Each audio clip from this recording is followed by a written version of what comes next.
Hello everyone, मैं हूं advocate Rahul Mishra और इस वीडियो के थ्रू हम लोग समझने की कोशिश करेंगे एक बहुत रिकरिंग टॉपिक जो बहुत महत्वपूर्ण है किसी भी एक्यूज्ड के लिए जो किसी मामले में जेल में बंद है।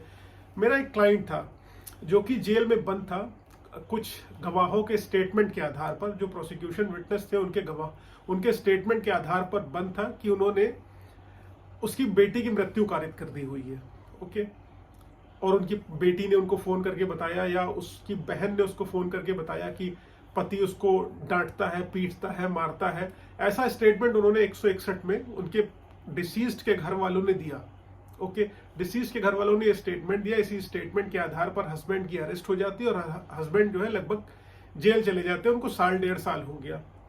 ठीक, अब जब उनका स्टेटमेंट 164 का आता है, 164 के स्टेटमेंट में जो डिसीज्ड की मदर होती हैं और ब्रदर होते हैं वो अपना स्टेटमेंट बदल देते हैं, यानी कि वो हॉस्टाइल हो जाते हैं, पक्षद्रोही हो जाते हैं। जो उन्होंने पहले बयान दिया होता है अपने बयानों को बदल देते हैं। अब उनके द्वारा अपने बयानों को जब बदल दिया गया तो उस कंडीशन पे कोर्ट में बेल एप्लीकेशन दाखिल करी गई। कोर्ट में बेल एप्लीकेशन दाखिल करी गई और कोर्ट को बताया गया कि जो विटनेसेस थे इस केस के, जो PW1 और PW2, PW1 उसका ब्रदर था और PW2 उसकी मदर थी। उन लोगों ने बताया, उनके स्टेटमेंट जो उन्होंने 164 का स्टेटमेंट दिया उसमें उन्होंने अपने स्टेटमेंट कंप्लीटली कॉन्ट्राडिक्टरी रखे 161 से। जो उन्होंने पुलिस को स्टेटमेंट दिए उससे एकदम अलग स्टेटमेंट जो है उन्होंने जो 164 है मजिस्ट्रेट के सामने दिए। अब प्रश्न ये उठा कि आखिरकार अगर उस स्टेटमेंट के आधार पर किसी एक्यूज को लगभग 1-1.5 साल तक जेल में रखा जा सकता है, तो क्या उस स्टेटमेंट, अगर वो हॉस्टाइल हो जा रहे हैं, अगर कोई गवाह अपना बयान बदल दे रहे हैं, तो उन स्टेटमेंट के आधार पर क्या एक्यूज को बाहर नहीं निकाला जा सकता? यहां पर मामला एकदम क्लियर था। मुझे लगा कि इस कंडीशन में 110% मेरे क्लाइंट की बेल हो ही जाएगी। वो इसलिए लगा क्योंकि किसी को अगर आप किसी के स्टेटमेंट के बिहाफ पे जेल में रख रहे हो, तो अगर उसने अपने बयान पलट दिए, वो अपने स्टेटमेंट डिफरेंट क्रिएट करके दे रहा है, आपको नए स्टेटमेंट दे रहा है, तो उसी स्टेटमेंट के आधार पे उसको अब बेल भी मिल जाएगी। वो शॉर्ट फॉर दिस कि मुझे इस कंडीशन में मेरे क्लाइंट को बेल मिल जाएगी। लेकिन हुआ क्या यहाँ पे?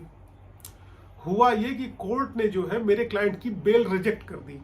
कोर्ट ने बेल इस आधार पे रिजेक्ट कर दी क्योंकि जो डिसीज थी, मरने वाली थी, उसकी इंटेंसिटी, चोट की इंटेंसिटी, क्राइम की इंटेंसिटी को मद्देनजर रखा, ना कि विटनेसेस का हॉस्टाइल होना। तो ये जरूरी नहीं है कि कोई गवाह अगर अपना बयान बदल दे रहा है तो आपको बेल मिल जाएगी, आप रिहा कर दिए जाओगे, ऐसा नहीं है। ठीक है, तो इसमें कोर्ट ने कंसिडर किया कि उस महिला के पैर में चोट लगी हुई थी, जांघ पे, उसकी थाइस पे चोट लगी हुई थी, जो हैवी इंजरी थी, जिसको कोर्ट एक डेथ का रीजन मान रही थी। हालांकि उसमें जो PW2 थी उसकी मदर थी, उनका मदर का कहना था अपने 164 के स्टेटमेंट में कि उनकी बेटी ने उनको फोन करके बताया था कि सीढ़ी से गिरने की वजह से उसको चोट लग गई थी और उसकी मौत हो गई। लेकिन कोर्ट ने इस चीज को कंसिडर नहीं किया। कोर्ट ने उसकी बेल को डिसमिस कर दिया, बेल खारिज कर दिया। कोर्ट ने इस कंडीशन में डिसीज्ड की चोट को कंसिडर करा। ओके, इंटेंसिटी ऑफ क्राइम को देखा, इंटेंसिटी ऑफ इंजरी को देखा।